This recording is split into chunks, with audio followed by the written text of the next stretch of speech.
Hello students, मैं Manoj Agrawal for the NEET classes. Mukhyamantri Abhyuday योजना में आपका स्वागत है। आज का जो आपका टॉपिक है मॉलिक्यूलर बेसिस ऑफ इनहेरिटेंस। जो आनुवंशिकता है उसका आणविक आधार क्या है। इससे पहले आपने इनहेरिटेंस के बारे में पढ़ा, वेरिएशंस के बारे में पढ़ा, मेंडल लॉज से लेकर के मेंडल्स के एक्सेप्शन, जो डेविएशंस थे वो सब पढ़ लिए थे। आज का जो हमारा टॉपिक है वो मॉलिक्यूलर बेसिस ऑफ इनहेरिटेंस। वास्तव में जो आनुवंशिकता है, प्रक्रिया है, उसमें जो मॉलिक्यूल्स हैं या जो डीएनए और आरएनए से न्यूक्लिक अम्ल कहते हैं, वो उनकी जो यूनिट्स क्या हैं, कैसे मिलके बने हैं, कैसे फंक्शन करते हैं, उसके बारे में हमको पढ़ना है। तो सबसे पहले यहाँ पर हम देखें कि जो एक साइंटिस्ट हुए हैं एफ मिशर, ठीक है, फ्रीडरिक मिशर कहते हैं इसको, फ्रीडरिक मिशर। इन्होंने सबसे पहले जो WBC का न्यूक्लियस था, of discovered nuclein substance from nucleus of WBC। WBC के न्यूक्लियस में सबसे पहले एक सब्सटेंस को डिस्कवर किया, खोजा, उसे नाम क्या दिया? Nuclein. And it named nucleic acid. क्या नाम दिया? Nucleic acid. किसने नाम दिया था? अल्टमान ने, बाई अल्टमान। तो अल्टमान ने इनको न्यूक्लिक एसिड नाम दिया due to acidic nature. Altmann ने देखा कि जो अंदर का जो न्यूक्लियन सब्सटेंस है वो कैसा है? एसिडिक नेचर का है, और एसिडिक नेचर का होने का it is named as the nucleic acid. ठीक। अब nucleic acid is of two types, DNA and RNA. आपको पता ही है, इसके बारे में हम स्टडी करते हैं। तो जो न्यूक्लिक एसिड है यहाँ पर वो एसिडिक नेचर का है, और जो न्यूक्लिक एसिड की जो इकाई है यहाँ पर, the unit of nucleic acid is nucleotide. हम ऐसा भी कह सकते हैं कि nucleic acid made up of the polynucleotides, या जो उसकी यूनिट है उसे क्या कहते हैं? न्यूक्लियोटाइड कहते हैं। And the nucleotide is made up of base, sugar and phosphate. Nucleotide जो है 3 चीज़ों से मिलकर बना है। बेस, ठीक है, हिंदी में समाचार कहते हैं। शुगर मीन्स शर्करा, एंड फास्फेट। जो शुगर है यहाँ पर पहले नहीं पता था कौन सी शुगर है, तब उसको क्या कहा गया था कि बेस से मिलकर बना है, और कार्बोहाइड्रेट से मिलकर बना है, और फास्फेट से मिलकर बना है। बाद में उन्होंने जो डिस्कवर किया कि जो शुगर है that is ribose and deoxyribose. Sugar है उसको क्या कहते, डिस्कवर कर दिया।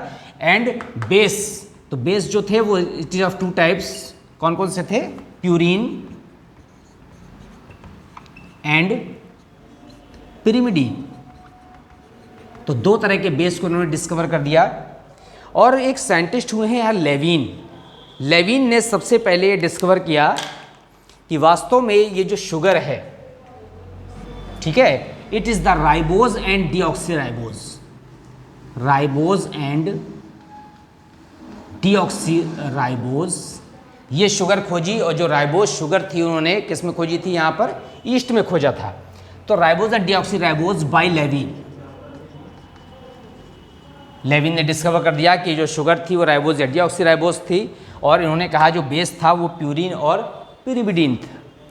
तो ये न्यूक्लिक एसिड के बारे में सामान्य जानकारी है। अब हम आते हैं यहाँ पर the type of nucleic acid. Nucleic acid 2 तरह का है।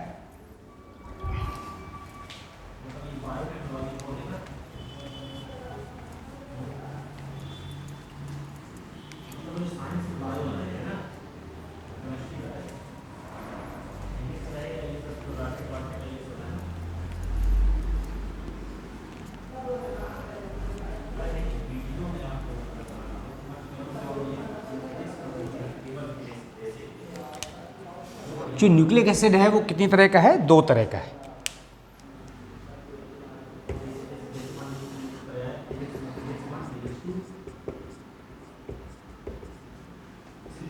that is the DNA and RNA. जो DNA है, this is the deoxyribonucleic acid, deoxyribonucleic acid, and RNA is the ribonucleic acid. अब दोनों की यूनिट क्या है यहाँ पर? The nucleic acid is made up of the unit is nucleotide, और आपको पता है, अभी हमने आपको बता दिया कि न्यूक्लियोटाइड किससे मिलकर बना है? It is made up of the base plus sugar plus phosphate. हम यहाँ पर एक एक की स्टडी करते हैं. पहले हम देखते हैं base. How many types of base are present the nucleotide? This is the base. Nitrogenous base है. It is of two type, the purine and the pyrimidine. This is the purine and this is the pyrimidine. Purine is heterocyclic in nature. Heterocyclic होता है या फिर डाईसाइक्लिक होता है. और जो इसमें एग्जाम्पल है प्यूरीन में, that is called the adenine represented by the A and the guanine represented by G. This is the structure of the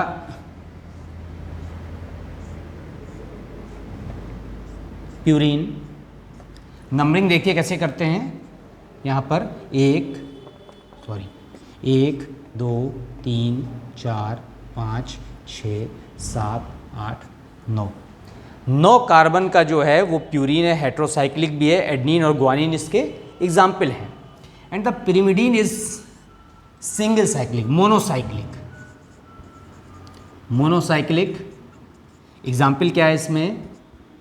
it is thymine, cytosine and the uracil. Uracil is present the RNA in place of the DNA. Thymine is represented by T, cytosine is represented by C and uracil represented by U. इसका structure देखते हैं. यहाँ पर monocyclic है, ठीक है. अब यहाँ पर देख रहे हैं आप, नंबरिंग कैसी थी? एंटी क्लॉकवाइज थी. और यहाँ पर नंबरिंग कैसी होगी? क्लॉकवाइज नंबरिंग होगी. तो यहाँ शुरू करेंगे. यहाँ पर 1 2 3 4 5 6. कैसी नंबरिंग है? क्लॉकवाइज. तो thymine, cytosine, uracil are the example of the pyrimidine and the adenine and guanine is the example of the purine. ठीक है. अब इसमें जो हमने बेस बता दिया, अब बेस में ज्वाइनिंग कैसे है? Adenine is always joint with the thymine with the help of the 2 hydrogen bond, double hydrogen bond. double hydrogen bond. And guanine is joined with the cytosine with the help of the triple hydrogen bond. In case of DNA, किसके लिए ये? केवल DNA के लिए. In the case of RNA, adenine is joined with the thymine से. Thymine ये क्या आ जाएगा? यूरेसिल आ जाएगा. और ग्वानिन उसी तरह रिप्रेजेंट करेगा साइटोसिन से. ये किसके लिए? For RNA. ठीक है. अब ये जो न्यूक्लिक एसिड्स हैं यहाँ पर, ये आप न्यूक्लियस में पाया जाता है, तो आपको पता है ही. इसके अलावा आप और जान लीजिए, that is the informational molecules. क्या है ये? Informational molecules also called the macromolecules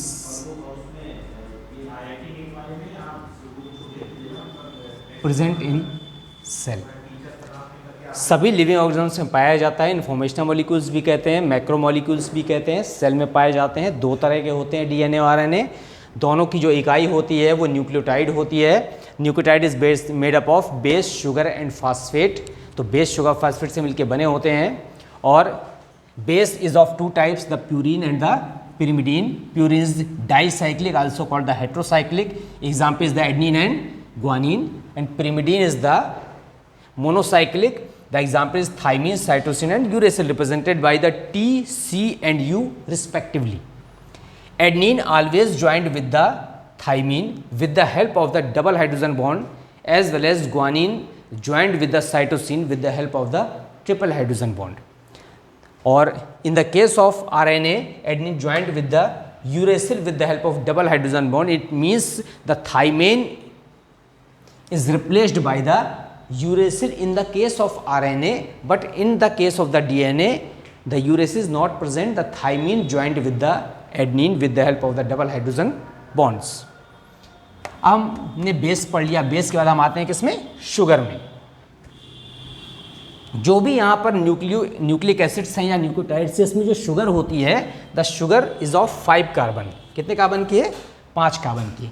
अब जो 5 कार्बन शुगर है, इट इज कॉल्ड राइबोज और डीऑक्सीराइबोज। सबसे पहले हम देखते हैं जो कार्बोहाइड्रेट होते हैं, तो फॉर्मूला जो कार्बोहाइड्रेट क्या होता है, the carbohydrate is made up of the कार्बो means carbon and hydrate means H2O।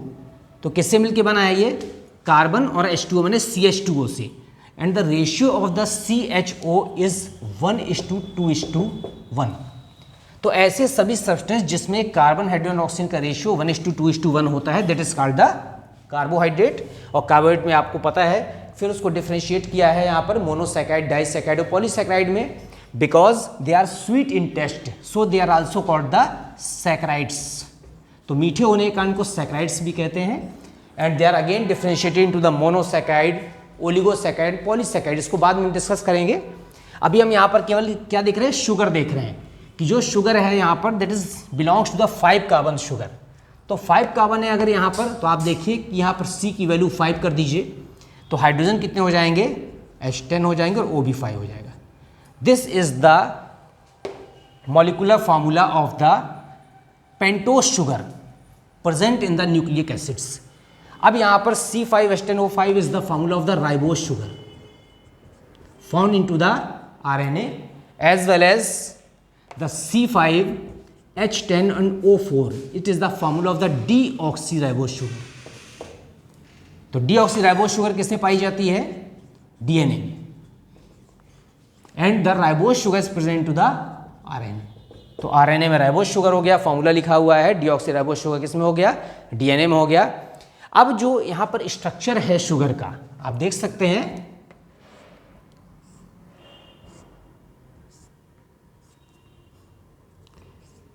One 2 3 4 and 5 यहाँ पर नंबरिंग कर दें। यहाँ पर ये HOH ये पहला नंबर है, यहाँ भी HOH HOH H, यहाँ पर लगा हुआ है CH2OH।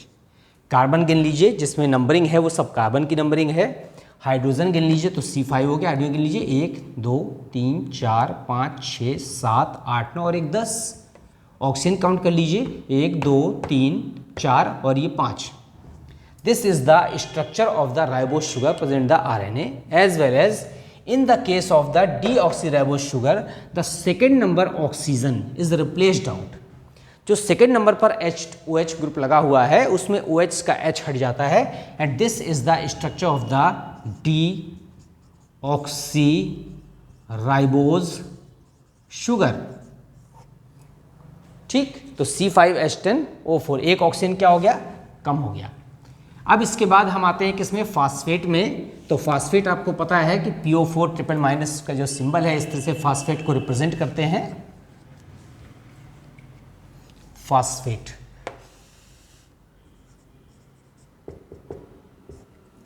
तो अभी आपने इससे पहले क्या क्या पढ़ा, वो देख लिया, बेस हमने देख लिया, 2 तरह के होते हैं। बेस के बाद हमने क्या देख लिया, शुगर देख लिया किस तरह का होता है, और शुगर के बाद हमने क्या देख लिया, फास्फेट देख लिया। तो बेस, फास्फेट और शुगर तीनों चीज को हमने ऐड कर दिया, तो यहां पर क्या बन गया आपका, न्यूक्लियोटाइड।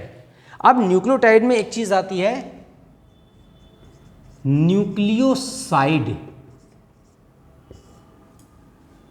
न्यूक्लियोसाइड क्या है, अगर यहां पर बेस प्लस शुगर, केवल बेस को किससे हम ऐड कर दें, शुगर से जोड़ दें, तो यहां पर क्या कहेंगे, इसको न्यूक्लियोसाइड कहेंगे। तो अब आप देखिए जो हम अभी पढ़ रहे हैं इसमें न्यूक्लियोसाइड पढ़ना है।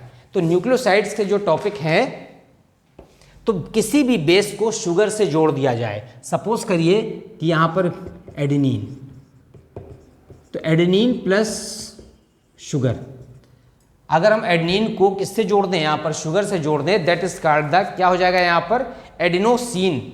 तो ये जो है एडिनोसिन है, दिस इज कॉल्ड द, क्या है आपका, nucleoside, this is called the adenosine. अगर हम ग्वानिन को जोड़ दें तो क्या हो जाएगा यहाँ पर, ग्वानोसिन। अगर हम थाइमिन को जोड़ दें तो क्या हो जाएगा यहाँ पर, थाइमिडीन। अगर साइटोसिन को जोड़ देते हैं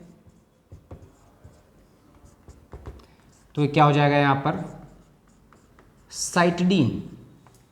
ठीक है, ये क्या है, ये दीज आर द न्यूक्लियोसाइड।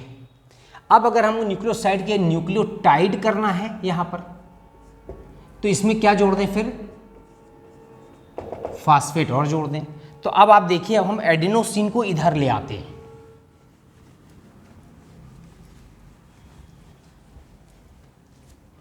यहां ले आते हैं, this is the adenosine. Adenosine क्या क्या है यहाँ पर, बेस है प्लस क्या है, शुगर है। तो एडिनोसिन को जैसे ही हम 1 फास्फेट से जोड़ते हैं, सिंगल फास्फेट से या मोनोफास्फेट से जोड़ देते हैं, हम 1 ना लिख करके क्या लिख दें यहाँ पर, मोनोफास्फेट लिख दें, monophosphate.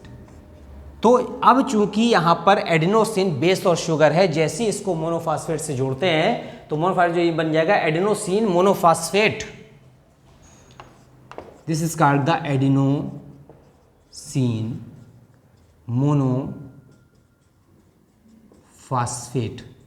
Also called the adenylic acid. क्या बन गया, एडिनिलिक एसिड बन गया।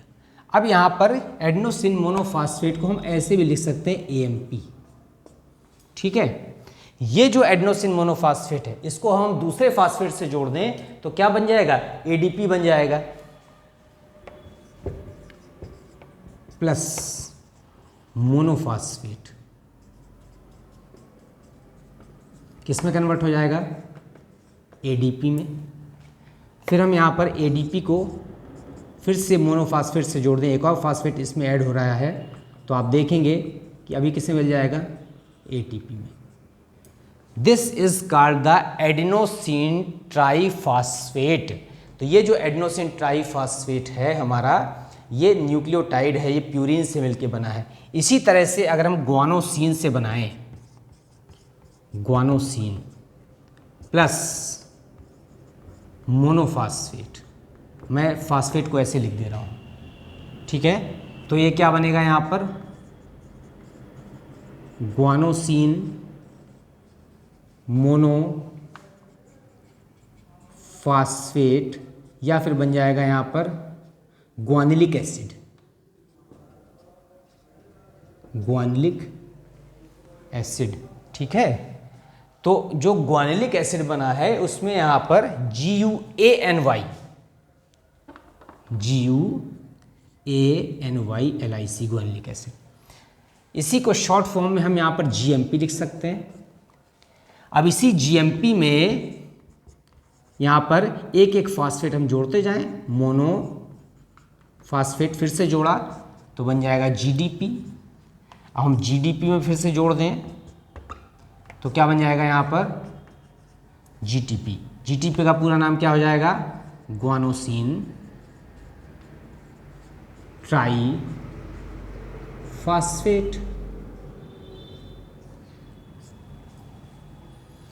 ये दोनों प्यूरिन थे जिससे न्यूक्लियोटाइड बन रहा है।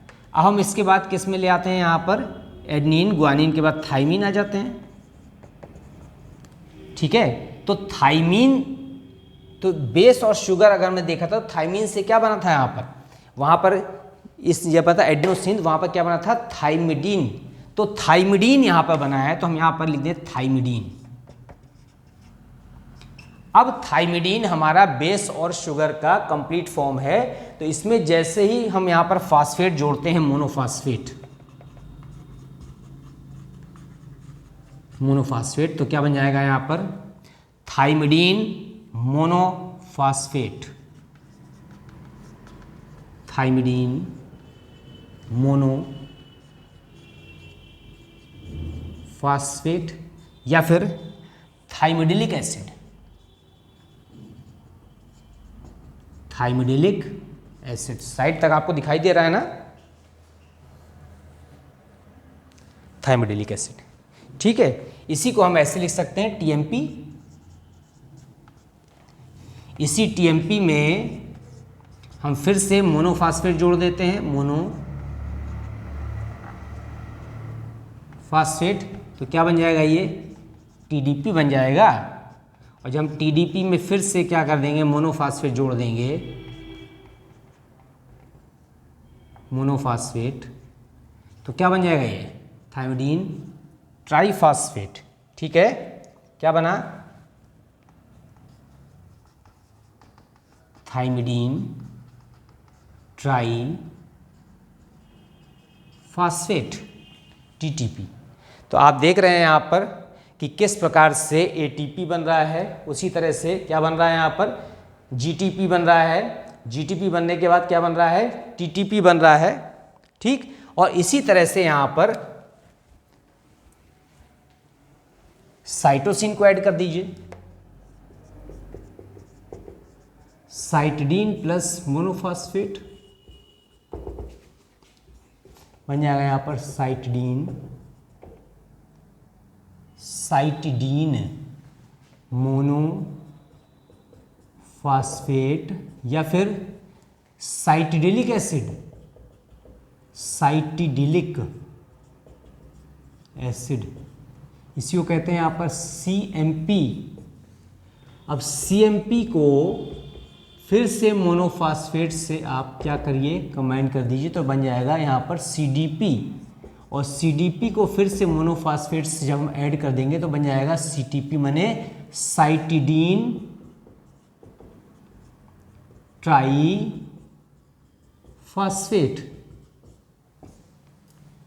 तो आप देखिए 4 बन गए। मैं यहाँ पर अलग कलर से टिक कर दे रहा हूँ।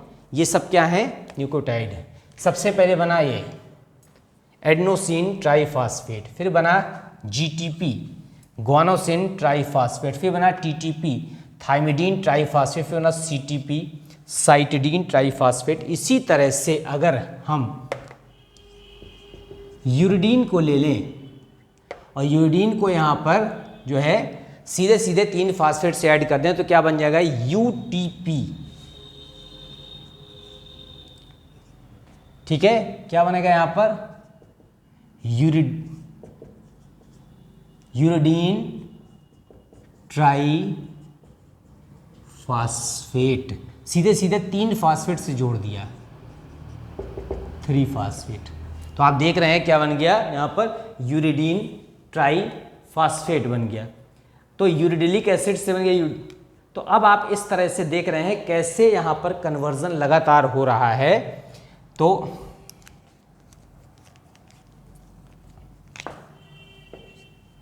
ये सब आरएनए के लिए है। अगर यहाँ पर हमको डीऑक्सी राइबो शुगर जोड़ना हो, ध्यान रखिएगा कौन सी डीऑक्सी राइबो शुगर, तो उन सब के लिए यहाँ पर थोड़ा सा डिफरेंस आ जाएगा। क्या डिफरेंस आ जाएगा देखिए,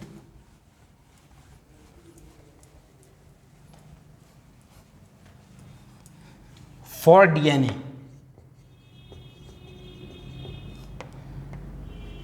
deoxy adenosine triphosphate, deoxy guanosine triphosphate, deoxy thymidine triphosphate, deoxy cytidine triphosphate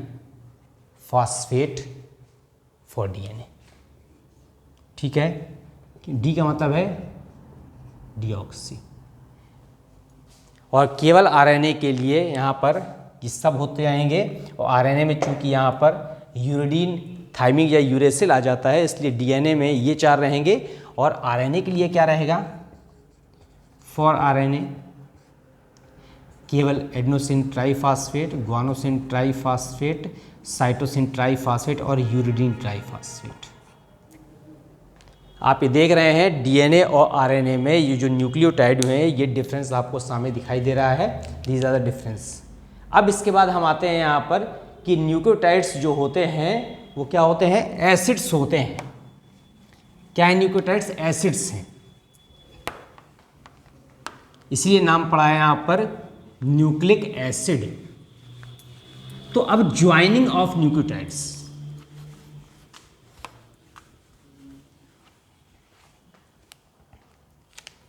formation of nucleotide, nucleotide का कैसे फॉर्मेशन करना है या कैसे यहां पर न्यूक्लियोटाइड क्या हो रहा है, जुड़ रहा है। ये प्यूरीन बेस है,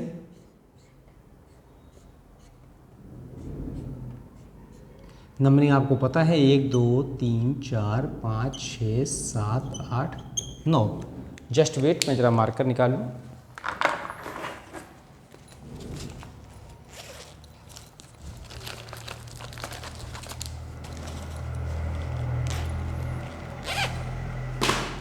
यस, ये देख रहे हैं, ये base is joint with the sugar. Base किससे जुड़ा है, शुगर में कौन सा नंबर था, पहला नंबर था, 1 2 3 4 और ये 5। ये क्या है यहाँ पर, शुगर है, ठीक। ये क्या है यहाँ पर, बेस है, कौन सा, प्यूरीन बेस है। और फास्फेट कहाँ से जुड़ता है, यहाँ से 5th नंबर से। इन केस ऑफ क्या, purine, in case of pyrimidine,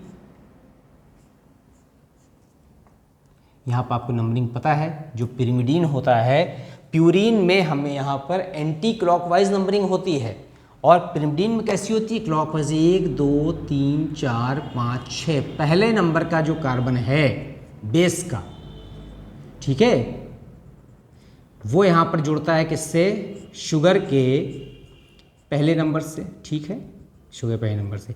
और फास्फेट हमेशा की तरह 5वें से ही जुड़ता है। तो in the case of purine the 9th carbon is joint with the sugar, ठीक है।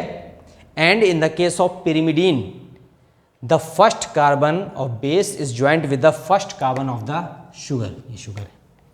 तो यहाँ पर इसको एग्जाम्पल एडनिन ले सकते हैं, यहाँ पर इसका एग्जाम्पल क्या ले सकते हैं, थाइमीन ले सकते हैं, ठीक।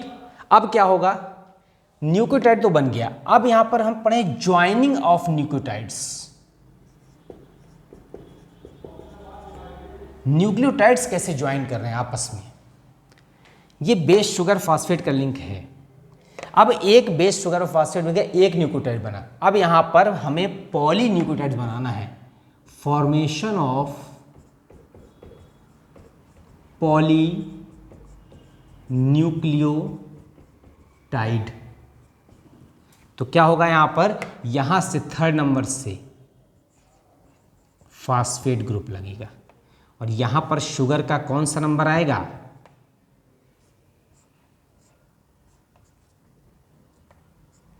5वां नंबर। और ये 1 2 3 4 5 ये शुगर था।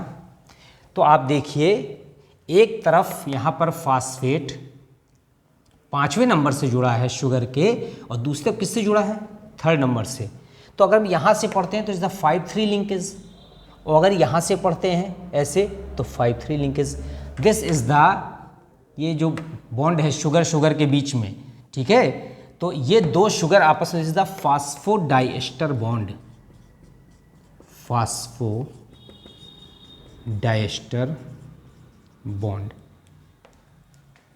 ठीक है, between the 2 sugar molecules, between 2 sugar molecules, and this type of linkage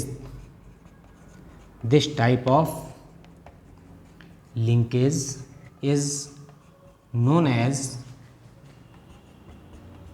5-3 या 3-5 linkage।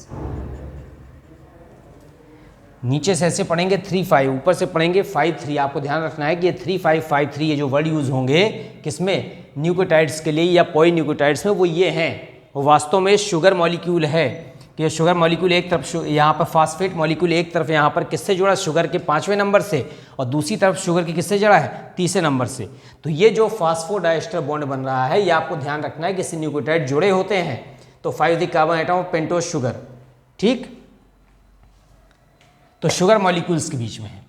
अब अगर यहाँ पर ये पिरिमिडीन होता तो ये फर्स्ट से जोड़ता, और अभी भी अगर हमको यहाँ जोड़ना है तो यहाँ से फिर से हमने क्या लगा दिया, फास्फेट लगा दिया है, और यहाँ पर ये शुगर का मॉलिक्यूल्स का फिर से कौन सा नंबर, 5वां आ जाएगा, और फिर यहाँ से क्या जुड़ जाएगा, यहाँ से बेस जुड़ जाएगा, ठीक, इससे यहाँ से बेस जोड़ दीजिए, बेस। तो ये आपका 3-5-5-3 लिंकेज हो गया। अब आपको ये ध्यान रखना है कि जो डीएनए का स्ट्रक्चर हमको पढ़ना है कि डीएनए का स्ट्रक्चर कैसा होता है। तो डीएनए का स्ट्रक्चर आप देख लीजिए कि न्यूक्लियोटाइड एसिड होते हैं और निगेटिवली चार्ज होते हैं। Nucleotides are acidic and negatively charged at neutral pH, ठीक है। हम आते हैं यहाँ पर डीएनए का स्ट्रक्चर कि स्ट्रक्चर देखें डीएनए का कैसा होता है, the structure of DNA.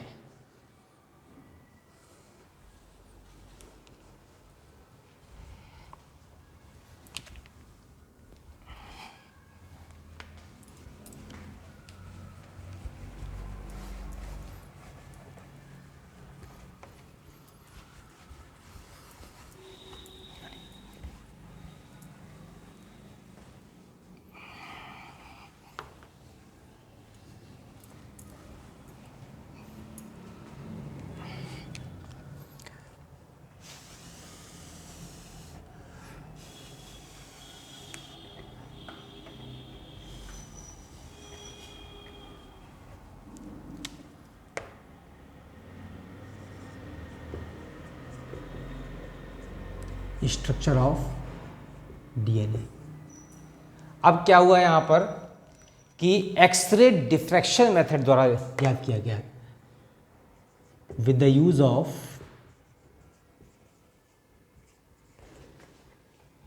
X ray diffraction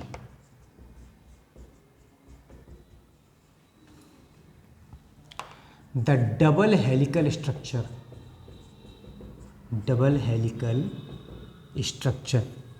of DNA discovered by, किसने डिस्कवर किया था, James Watson, Francis Crick and Maurice Wilkins. इन 3 साइंटिस्ट ने एक्सरे डिफ्रैक्शन द्वारा डीएनए का स्ट्रक्चर खोजा, उसे क्या नाम दिया, double helical model of DNA.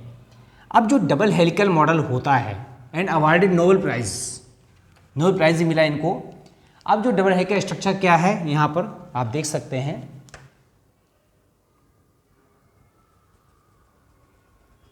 This is the central axis,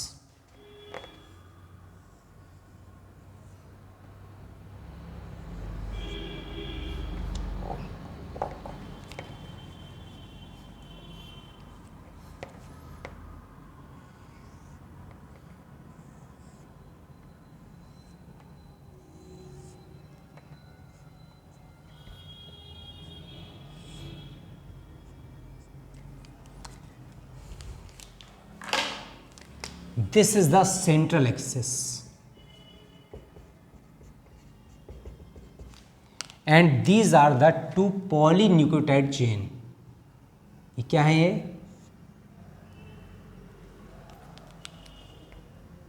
ऐसे बना दें आपको ज़्यादा क्लियर दिखाई पड़ेगा, एक चेन ये और एक चेन ये। These are the polynucleotide chains, ठीक है, या इसी को क्या कहते हैं यहाँ पर, डीएनए का स्ट्रैंड, डीएनए स्ट्रैंड। और दोनों स्ट्रैंड मिलके क्या बनाते हैं, हेलिक्स बनाते हैं। तो this 2 strands of DNA which coiled, ठीक है, ऐसे लिपटे से बिजली का तार लिपटा होता है clockwise, right handed coiling, right handed coiling, ठीक है।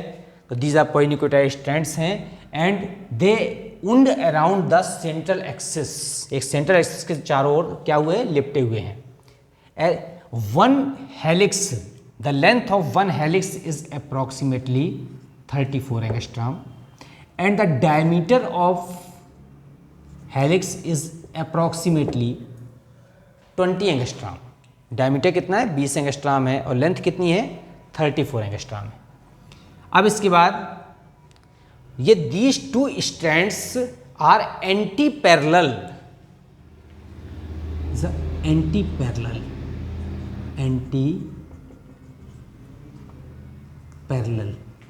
ठीक है, एंड कॉम्प्लीमेंट्री। ये दोनों स्ट्रैंड कैसे हैं, यहाँ पर एंटी पैरेलल भी हैं और कॉम्प्लीमेंट्री भी हैं। इसका मतलब है कि एक स्ट्रैंड अगर 3' 5' है, दूसरा छोर इसका 5' होगा, तो इस वाले का ये छोर 5' होगा और ये छोर क्या होगा, 3' होगा। अभी हमने आपको 3' और 5' लिंकेज बताया था। तो 3 पॉइंट हो गए, सेंटर एक्सिस चारों ओर 2 पॉलीन्यूक्लियोटाइड चेन या स्ट्रैंड आपस में क्लॉकवाइज लिपटे रहते हैं, राइट हैंडेड। दोनों स्ट्रैंड एक दूसरे के एंटी पैरेलल और कॉम्प्लीमेंट्री हैं। इसका मतलब है कि ये जो 1 स्ट्रैंड है, अगर इसका सीक्वेंस यहाँ पर 5' और 3' है, तो दूसरा यहाँ से कैसा होगा, 3' और 5', ठीक है। ये दोनों कॉम्प्लीमेंट्री भी हैं और एंटी पैरेलल। कॉम्प्लीमेंट्री का मतलब अगर यहाँ पर एडनिन है तो adenine joint with the thymine, और यहाँ पर ग्वानिन है तो यहाँ क्या होगा, साइटोसिन, ठीक है। फिर इसके बाद दोनों स्ट्रैंड में एक जो हेलिक्स बना रहा है उसके बीच में there 10 base pair, there are 10 base pair in 1 turn. एक टर्न में 10 बेस पेयर हैं। Always adenine joint with the thymine with the help of double bond and guanine joint with the cytosine with the help of triple bond. अब यहाँ पर ले लीजिए cytosine है तो यहाँ ग्वानिन है, यहाँ ग्वानिन है तो यहाँ साइटोसिन है, यहाँ थाइमीन है तो यहाँ एडनिन है, यहाँ एडनिन है तो यहाँ थाइमीन है, यहाँ ग्वानिन है तो यहाँ साइटोसिन है, साइटोसिन है तो ग्वानिन है, थाइमीन है तो एडनिन है, एडनिन है तो थाइमीन। 10 लेना है तो इधर एक जगह कहीं 2 ले लें, इधर 3, बीच में 5 हो जाएंगे। तो यहाँ से यहाँ तक एक हेलिक्स बने, एक टर्न पूरा हो रहा है। एक टर्न की जो यहाँ पर लेंथ है वो 34 एंगस्ट्रॉम है, एक जो हेलिक्स का जो डायमीटर है वो 20 एंगस्ट्रॉम है। दोनों चेन एक दूसरे के एंटी पैरेलल और कॉम्प्लीमेंट्री हैं। इसके अलावा ये क्लॉकवाइज क्या कर रहे हैं, इंटैक कर रहे हैं। तो एक यहाँ से उधर उतर रही तो ऊपर, दूसरी उधर से ऊपर से नीचे की तरफ उतर रही है। अब इसके बाद हम देखते हैं कि there is the difference of 3.4 angstrom between the 2 base pair. 2 base जोड़े के बीच की दूरी कितनी हो गई, 3.4 एंगस्ट्रॉम हो गई। These are the various features of the double helical DNA model of the Watson Crick as well as Morris Wilkins का। अब क्या होगा यहाँ पर कि adenine is always joint with the thymine with the help of double bond and guanine with the help of triple bond, ठीक। और क्या होगा यहाँ पर, ये शरगैफ रूल है यहाँ पर, अकॉर्डिंग टू शरगैफ्स रूल, ठीक है। Adenine purine, number of purine, the purine is equal to pyrimidine। एक शरगैफ रूल ये कहता है कि जो प्यूरिन की संख्या होगी वो प्यूरिन की संख्या pyrimidine के क्या हो जाएगी, समान हो जाएगी। इसका मतलब है कि एडनिन और ग्वानिन मिला करके, इसका मतलब है एडनिन प्लस ग्वानिन मिला करके थाइमीन प्लस साइटोसिन के बराबर हो जाएंगी, ठीक है।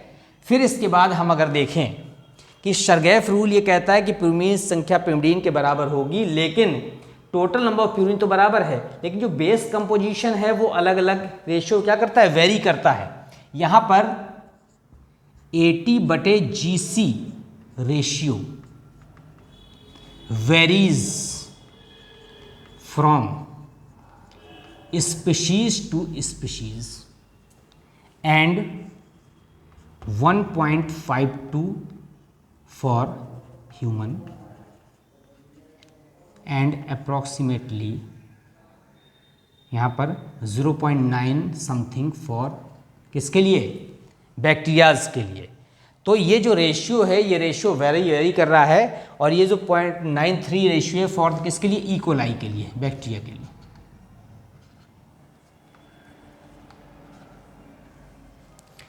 तो 80/GC रेशियो जो है स्पीशीज वेरी करता है। अगर यहाँ पर ह्यूमन बींग्स के लिए इनका रेशियो 1.52 आता है, तो कहीं पर भी कोई फॉसिल मिलता है हम उसके ये रेशियो निकालते हैं, अगर वो 1.52 आ रहा है इसका मतलब वो ह्यूमन बींग्स का है, अगर वो 0.93 आ तो इक्वल है। हर स्पीशीज के लिए अलग अलग ये रेशियो साइंटिस्ट द्वारा क्या किए गए हैं, डिस्कवर किए गए हैं। This is the double helical model of the DNA.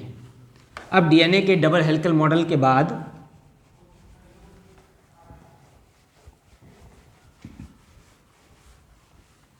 हम क्या पढ़ेंगे, सरगैस रूल हमने पढ़ लिया। अगर हम डीएनए और आरएनए में डिफरेंस देखना चाहें कि क्या डिफरेंस है तो हम वो भी देख लें। एक तरफ ले लें डीएनए और एक तरफ ले लें आरएनए। तो डीएनए क्या होता है, यहाँ पर डबल हेलिकल होता है, डबल हेलिकल, और ये कैसा है, यहाँ पर ये सिंगल स्ट्रैंडेड है। दूसरा डिफरेंस यहाँ पर है, जो शुगर है यहाँ पर वो कौन सी है, डीऑक्सी राइबोज, फार्मूला आपको पता है C5H10O4। यहाँ पर शुगर कौन सी है, यहाँ शुगर है राइबोज, फार्मूला क्या है C5H10O5। तीसरा क्या है, जो बेस है यहाँ पर एडनीन, ग्वानिन, थाइमीन और cytosine. Adenine joined with the thymine and guanine joined with the cytosine. In the case of RNA, adenine joined with adenine, guanine, uracil, cytosine. Adenine joined with the uracil and guanine joined with the cytosine. These are the basic difference between the DNA and RNA, as well as cytosine are equal to guanine. The cytosine is equal to guanine,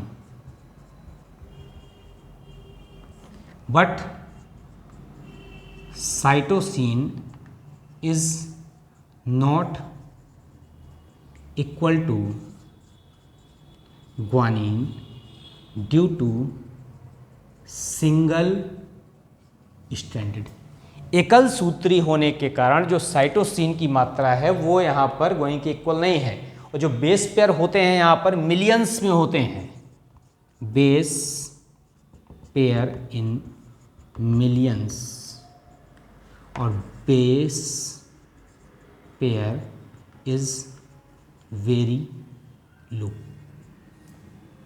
ठीक है, यहाँ millions में यहाँ पर बहुत कम होते हैं, लो होते हैं, या फिर फ्यू कह सकते हैं, बहुत कम मात्रा में है। अब हम पढ़ते हैं यहाँ पर कि टाइप्स ऑफ डीएनए, क्या पढ़ते हैं, टाइप्स ऑफ डीएनए। तो उनकी क्वाइलिंग के आधार पर राइट हैंडेड है कि left handed, as well as the number of base pair in one turn,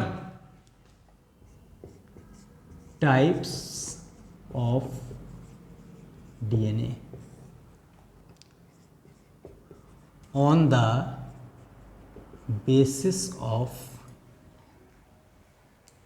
क्या पर, coiling, direction of coiling, direction of coiling and number of base pair in one helix या one turn, the DNA is 5 types. ठीक है, कौन कौन सा DNA है, A DNA, B DNA, C DNA, D DNA और जेड डीएनए। इसमें यहाँ पर जो नंबर ऑफ न्यूक्लियोटाइड्स हैं बेस प्रणाली के नंबर ऑफ क्या लिख दें यहाँ पर बताइए, जो नंबर ऑफ बेस पेयर है कि नंबर ऑफ न्यूक्लियोटाइड्स, कुछ ना कुछ तो हमको लिखना ही पड़ेगा। तो हम क्या लिख दें यहाँ पर कि नंबर ऑफ जो है बेस पेयर कितने हैं, तो base pair 11। Base pair 10, most common जो भी हमने आपको बताया है। बेस पेयर कितना है 9.5, बेस पेयर कितने हैं यहाँ पर 8, और जो बेस पेयर हैं वो कितने हैं 12। तो आप देख रहे हैं कि 5 टाइप्स के हैं, तो बेस पेयर यहाँ पर क्या होते जा रहे हैं, चेंज होते जा रहे हैं, सब राइट हैंडेड हैं, राइट हैंडेड। ये भी यहाँ पर राइट हैंडेड है, ये भी राइट हैंडेड है, ये भी राइट हैंडेड है, but it is the left handed, left handed, also called the zigzag DNA। बाकी 4 राइट हैंडेड थे और वो जो था लास्ट में वो लेफ्ट हैंडेड था, क्या था, zigzag भी इसको कहते हैं। इसके अलावा यहाँ पर जो स्टेबिलिटी है, और ये क्या होते हैं, obtained in artificial condition, obtained in artificial condition.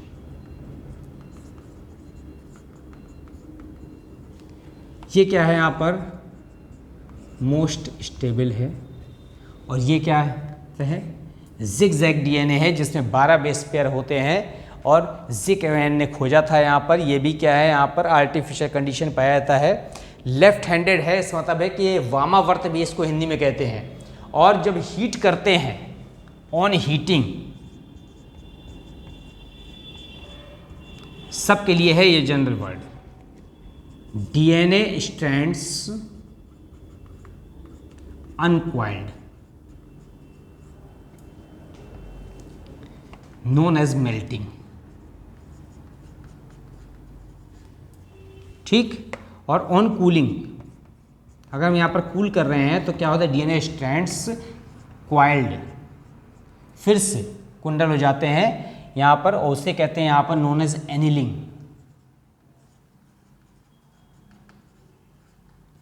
अब ऐसा टेम्परेचर जिस पर ये मेल्ट करते हैं उसे क्या कहते हैं, melting temperature. The temperature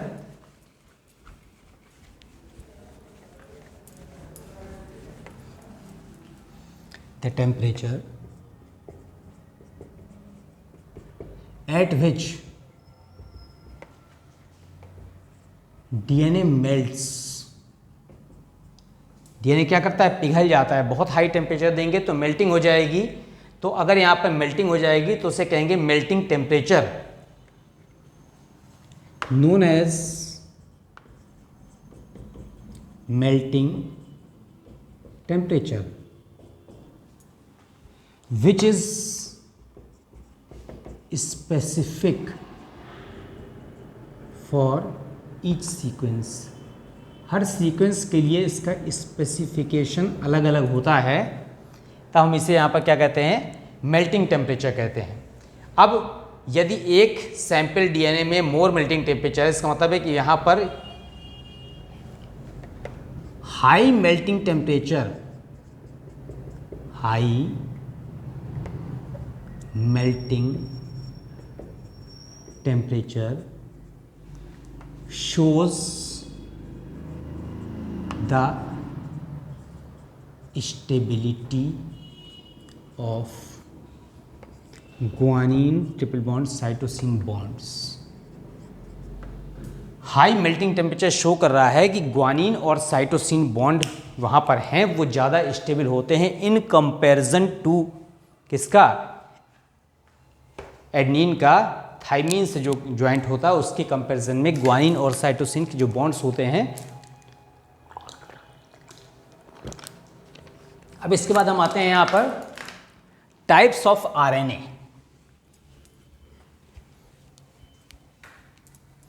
types of RNA,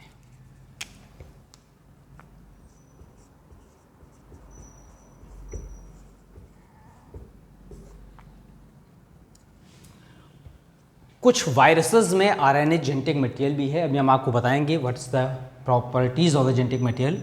लेकिन मोस्टली ये इन्फॉर्मेशन मॉलिक्यूल्स होते हैं, और इन्फॉर्मेशन को क्या करते हैं यहाँ पर, जैसे DNA है वो कैरेक्टर्स को ट्रांसफ़र करता है, लेकिन RNA होते हैं मोस्टली इन्फॉर्मेशन के लिए, और ये प्रोटीन सिंथेसिस के लिए रिस्पॉन्सिबल है। तो टाइप्स ऑफ RNA, तो RNA के प्रकार तो आरएनए देयर 3 टाइप्स के होते हैं मोस्टली। जो 3 टाइप्स हैं तो कौन कौन सा है? एमआरएनए है, आरआरएनए है और टीआरएनए है। एमआरएनए का पूरा नाम आपको पता है, this is also called the messenger RNA, संदेश वाहक आरएनए। ठीक है, ओह सॉरी, हम अभी इसको पढ़ रहे हैं,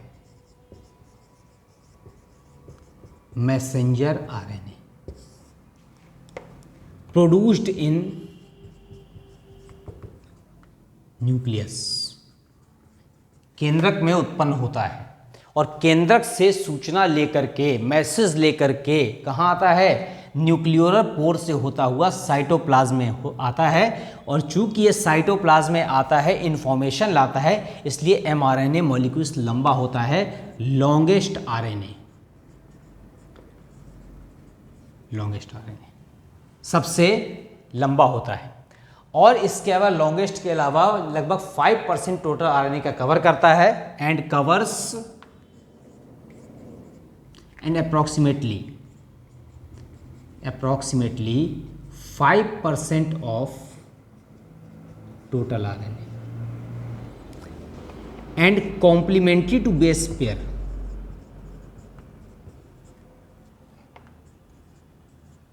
complementary to base pair किसके कॉम्प्लीमेंट्री होता है? कौन से बेस पेयर के? जो डीएनए में है यहां पर base pair of 1 DNA strand.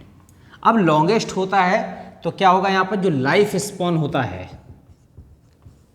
Life spawn is very, बताइए क्या होगा? लाइफ स्पॉन चूंकि लॉन्गेस्ट है तो लॉन्गेस्ट वाले का जो लाइफ स्पॉन होता है वो सबसे कम होता है, केवल 2 से 4 minute, very short,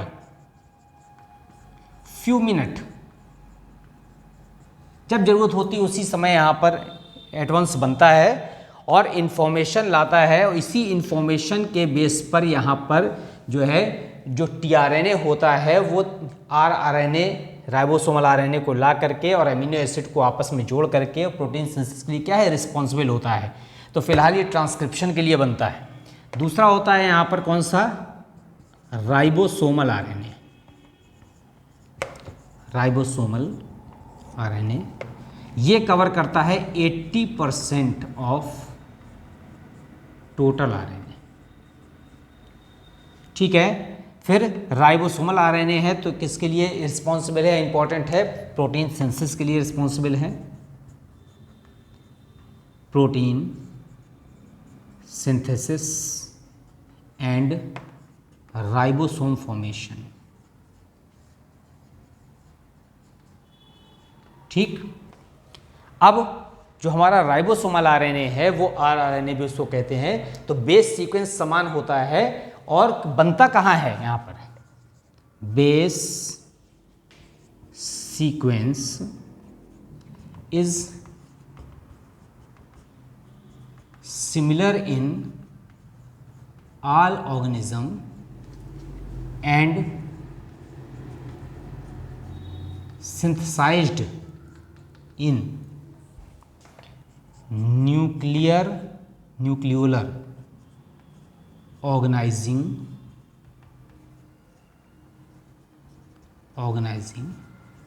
region NOR of chromosome. Chromosome के न्यूक्लियोलर ऑर्गेनाइजेशन भाग पर इसका फॉर्मेशन होता है। ठीक है, तो क्रोमोसोम या डीएनए किसी का भी आप कह सकते हैं, क्रोमोसोम कह सकते हैं या फिर डीएनए कह सकते हैं। अब 80% भाग बना रहा है, प्रोटीन सिंथेसिस में हेल्प कर रहा है, जीन्स क्योंकि इसका आप देख लिया, लाइफ स्पॉन से तो मोस्ट स्टेबल होता है, most stable and life spawn few days. Life span क्या होता है? कुछ दिनों का होता है। ये चूंकि लॉन्गेस्ट था यहाँ पर अप्रॉक्सीमेटली यहाँ पर 1500 बेस पेयर पर मॉलिक्यूल हो सकते हैं। 1500 बेस पेयर पर मॉलिक्यूल। तीसरा आरएनए, टीआरएनए, ट्रांसफर आरएनए भी कहते हैं, सॉल्युबल आरएनए भी कहते हैं, हिंदी में स्थानांतरण आरएनए भी कहते हैं। काम क्या है इसका, टीआरएनए का? It selects the amino acid from the cytoplasm and carry to the choose and carry amino acids to mRNA chain. MRNA chain तक उठा करके एमिनो एसिड को सिलेक्ट करके वहां पर लाता है, ठीक है। और स्मॉलेस्ट आरएनए होता है, स्मॉल अप्रॉक्सीमेटली 80 न्यूक्लियोटाइड या 80 बेस पेयर पर मॉलिक्यूल, ठीक है। तो कितना होता है यहाँ पर, जो 80 कह सकते हैं आप, तो या तो बेस पेयर कह दीजिए, न्यूक्लियोटाइड कह दीजिए पर मॉलिक्यूल, 80 न्यूक्लियोटाइड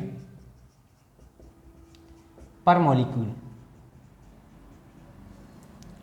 अब स्ट्रक्चर कैसा होता है, क्लोवर लीफ लाइक, ऐसा स्ट्रक्चर है।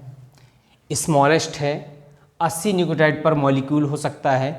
क्लोवर लीफ लाइक क्या हो सकता है, स्ट्रक्चर हो सकता है। 15% क्या कराता है, comprises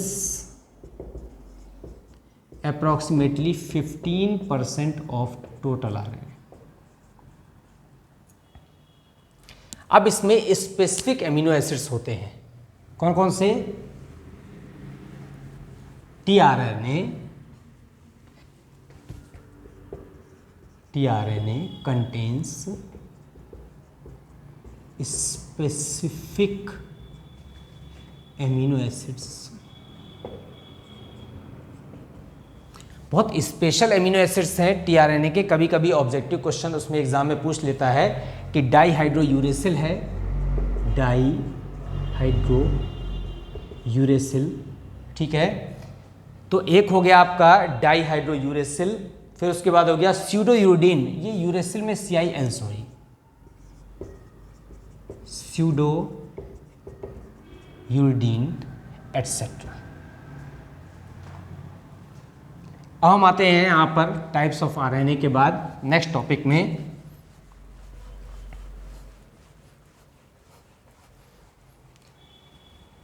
how can you prove that what is the nature of the genetic material. आपको ये सिद्ध करना है कि वास्तव में जेनेटिक मटेरियल का नेचर कैसा होता है, जेनेटिक मटेरियल किसे माना जाए। तो इससे पहले यहाँ पर दो तरह के ऑर्गेनिज्म होते हैं, आपको पता है, प्रोकैरियोटिक और यूकैरियोटिक होते हैं ना। तो प्रोकैरियोटिक और में जो डीएनए पैकेजिंग होती है वो अलग टाइप की होती है, और जो यूकैरियोटिक डीएनए पैकेजिंग होती है वो अलग टाइप की होती है। हमें दोनों के बारे में शॉर्ट में पढ़ लेना है कि प्रोकैरियोटिक डीएनए पैकेजिंग माने डीएनए किस तरह से अरेंज है in the very very small part of the nucleus, कि न्यूक्लियस के इतने छोटे से भाग में किस तरह से यहाँ पर डीएनए घुसा हुआ है। तो डीएनए जो डीएनए पैकेजिंग होती है in the form of the nucleoid, किस फॉर्म में होते हैं, न्यूक्लियोइड के फॉर्म में, आपको पता है। और यहाँ पर जो न्यूक्लियोइड का फॉर्म है, ठीक है, तो हमारा जो डीएनए है कैसा है, डीएनए सर्कुलर होता है, या फिर कैसा होता है, यहाँ पर डबल स्ट्रैंडेड है, ठीक है, सर्कुलर हो सकता है या क्या हो सकता है, डबल स्ट्रैंडेड हो सकता है। और 4.6 मिलियन बेस पेयर होते हैं, contains approximately 4.6 million base pair and threads are wrapped around the। अब यहाँ पर जैसे हिस्टोन प्रोटीन होती है उसी around the HLP, histone like protein. जो थ्रेड्स होते हैं वो हिस्टोन लाइक प्रोटीन मॉलिक्यूल्स के चारों ओर अरेंज रहते हैं। ये this is not the histone, ये क्या है, हिस्टोन लाइक मॉलिक्यूल्स है, ना कि वास्तव में एक्चुअली हीरोइन है। तो ये बाइंडिंग प्रोटीन्स ही है और HLP है, HUHNS कहते हैं, as well as HLP, HNU etcetera. अब हम आते हैं यूकैरियोटिक डीएनए पैकेजिंग में। जो हमारा हम लोग वास्तव में यूकैरियोट्स हैं, हमारे में न्यूक्लियस क्या है, वेल डिफाइंड है, 4 पार्ट में डिफरेंशिएट है, न्यूक्लियर वॉल है, न्यूक्लियोलस है और क्रोमेटिन के फॉर्म में है, न्यूक्लियोप्लाज्म है। तो यूकैरियोटिक में जो डीएनए पैकेजिंग होता है in form of nucleosome, beaded structure, Beed on string, इस तरह के स्ट्रक्चर होता है। अब जो न्यूक्लियोसोम है बीड ऑन स्ट्रिंग स्ट्रक्चर में, इसमें क्या होता है, द हिस्टोन ब्लॉक, ठीक है, wrapped histone block is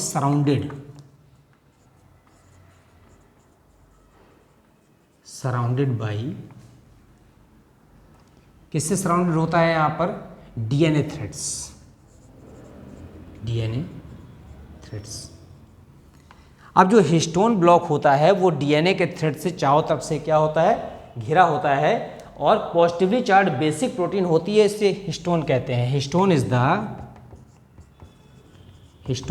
the positively charged basic protein such as lysine, arginine, ठीक है, पॉजिटिवली चार्ज है, बेसिक प्रोटीन है जैसे लाइसिन और आर्जिनिन होते हैं। एंड जो डीएनए स्ट्रैंड होता है जो इसको चारों तरफ से कवर करता है वो निगेटिवली चार्ज डीएनए होता है। And negatively charged DNA wrapped around it,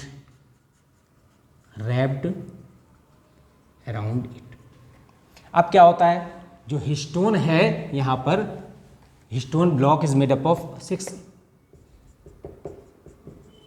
histone block is made up of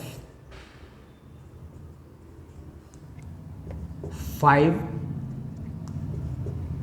types of structure. तो हिस्टोन ऑक्टामर ब्लॉक कौन कौन सा होता है, H1, H2A, H2B, H3 और H4, और दीज आर क्या होती है, डाइमर्स होते हैं, ये दो ब्लॉक हैं। अब इसमें न्यूक्लियोसोम जो है उसमें क्या होता है, यहां पर हिस्टोन प्लस ये जो हमारा बीडेड स्ट्रक्चर है और as well as linker DNA, suppose करिए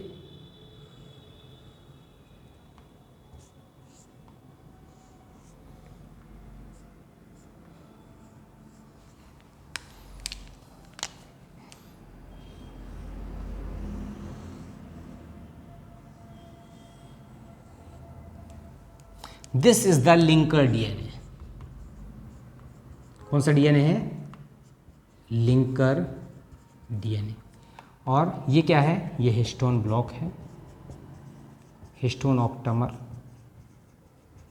ये वाला डीएनए कैसा है, यहाँ पर डीएनए थ्रेड है और histone linker DNA plus H1 block भी यहाँ है। This is called the nucleosome. तो आप देख रहे हैं यहाँ पर जो हिस्टोन ब्लॉक है वो हिस्टोन ब्लॉक यहाँ पर लिंकर डीएनए से मिलकर क्या बना रहा है यहाँ पर, and this type of structure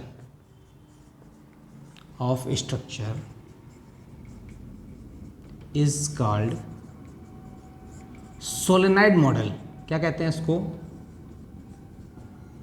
solenoid model कहते हैं।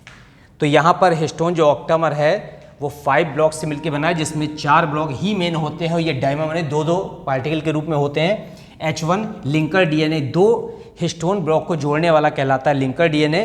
तो लिंकर डीएनए यहाँ से यहाँ तक केवल इतना, ये linker DNA plus histone octamer plus DNA, इसको मिला के क्या कहते हैं यहाँ पर न्यूक्लियोसोम कहते हैं। अब इसको और अगर बेस्ट एक्सप्लेन करना सोलेनॉइड मॉडल से हम कर सकते हैं। और डीएनए में कितना होता है 1.8 लेफ्ट हैंडेड टर्न्स होते हैं। It approximately 1.8 turn around octamer. तो ये आपने न्यूक्लियोसोम मॉडल देख लिया, यूकैरियोटिक डीएनए देख लिया। यूकैरियोटिक डीएनए में मेनली यहाँ पर हिस्टोन प्रोटीन होती है as well as non histone भी होती है। तो जो पैकेजिंग होती है chromatin to chromosome, packaging of chromatin to chromosome by non histone protein. अब आप अगर डीएनए का स्ट्रक्चर देखें कि कितना सुपर क्वाइलिंग होती है, हमको अगर यहाँ पर सुपर क्वाइलिंग देखनी हो डीएनए में तो आप देख सकते हैं कि सबसे पहले यहाँ पर डीएनए हिस्टोन ऑक्टामर होता है। ये डीएनए है, डीएनए से क्या बन गया यहाँ पर हिस्टोन ऑक्टामर बन गया। ठीक है, देखिएगा आप, हिस्टोन ऑक्टामर आपस में मिलकर बनाएगा न्यूक्लियोसोम, ये बनाते हैं न्यूक्लियोसोम। अब ये राउंड अबाउट 6 टाइम्स, ठीक है, यहाँ पर जो राउंड होते हैं 6 टाइम्स टर्न्स, 6 बार क्या करते हैं कुंडल बनाते हैं। जब 6 बार न्यूक्लियोसोम जो टर्न कर जाएगा तो उसे कहेंगे सोलेनॉइड। क्या कहेंगे उसे? सोलेनॉइड। और फिर ये कितना करेगा 7 टाइम टर्न्स करता है, 7 टाइम्स टर्न्स कर जाएगा। तो यहाँ पर क्या बनेगा 30 mm फाइबर्स। ये फाइबर्स किसमें बदलते हैं? क्रोमेटिन में, समझ रहे हैं। और क्रोमेटिन फिर कॉम्प्लेक्स बन के क्या बन जाता है यहाँ पर? क्रोमोसोम बन जाता है। ओए, और जो क्रोमोसोम होते हैं वो पाए जाते हैं किसमें? न्यूक्लियस में। और न्यूक्लियस किसमें पाया जाता है? सेल में पाया जाता है। तो आप देख रहे हैं कितना स्मॉल स्ट्रक्चर है और किस तरह से ये कॉम्प्लिकेटेड होता जा रहा है तो क्रोमोसोम तक बनने तक। तो this is the general structure हमने आज पढ़ लिया। क्या पढ़ लिया हमने यहाँ पर? न्यूक्लिक एसिड पढ़ लिया, न्यूक्लियोटाइड पढ़ लिया, न्यूक्लियोटाइड में यहाँ पर डीएनए आरएनए पढ़ लिया, बेस शुगर फास्फेट के बारे में पढ़ लिया, डीएनए आरएनए में डिफरेंस पढ़ लिया हमने, the double helical model of DNA का स्ट्रक्चर पढ़ लिया, द टाइप्स ऑफ आरएनए पढ़ लिए, एमआरएनए, आरएनए और टीआरएनए। फिर इसके बाद हमने यहाँ पर प्रोकैरियोटिक और यूकैरियोटिक में क्या पढ़ ली? पैकेजिंग पढ़ ली। अब इसके बाद हमने यहाँ पर क्या किया? न्यूक्लियोसोम मॉडल पढ़ लिया। इसके बाद हमको ये प्रूव करना है कि what is the genetic material, वास्तव में आनुवंशिक पदार्थ क्या है और किसको माना जाए। ठीक है, जेनेटिक मटेरियल बहुत कंट्रोवर्सी थी कि ये न्यूक्लियस को माना जाए, प्रोटीन को, या क्या माना जाए, डीएनए को। तो कैसे प्रूव किया एक्सपेरिमेंटली, इसको हम नेक्स्ट टॉपिक में पढ़ेंगे। Okay, thank you.